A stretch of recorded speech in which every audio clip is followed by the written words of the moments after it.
Hello there, ladies and gentlemen. Welcome back to Kerbal Space Program. My name is Smitty6166. So, last week rather, if you recall, we got a rover built and we drove around the Kerbal Space Program Space Center, showing off some of the new buildings and things they've added since the latest patch, and it was all fine and dandy.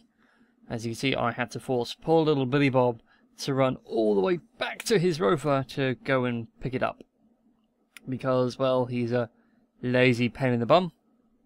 So with that in mind, we had to get it into space somehow. This is all going at 4 times speed because it took like 3 hours to do it.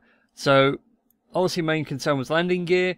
I decided to go with this kind of setup where instead of it being a giant beanpole, it was more like a brick and a giant beanpole. Still not perfectly balanced, but hopefully the weight at the bottom would have been enough to have offset everything. And of course there was the main body of the rocket to consider. And that landing bit in the middle there took several design steps. That was the final one I came up to, was this double small tank with landing pads and double engines.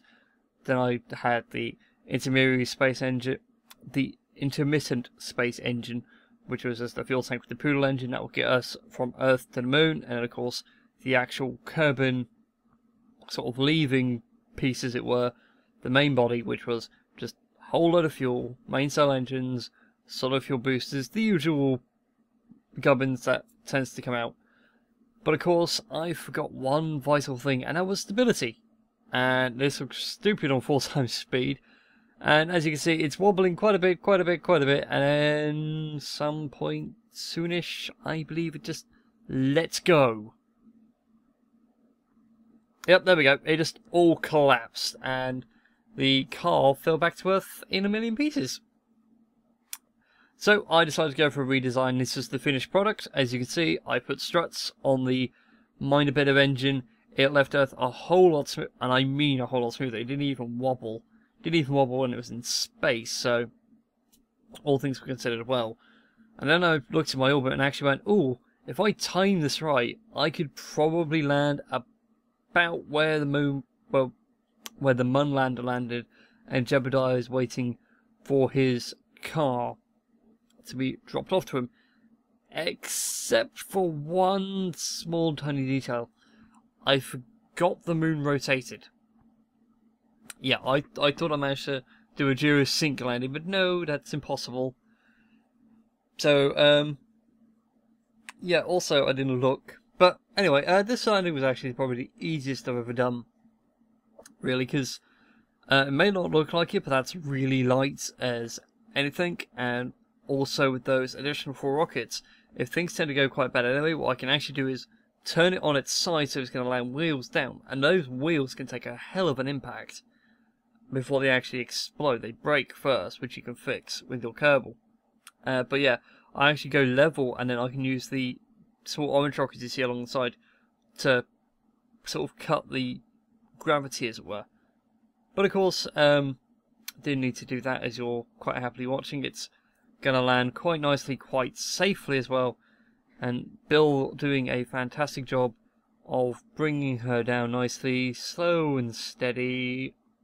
Not as slow as I would like, mind you. I think I was going about 20 meters a second when I hit the ground, which is a bit more than the struts liked. But it was what really happened because of the off-balancing those wheels did. As you can just see, there we go, we land, and I know I didn't land at 20, I landed a lot smoother.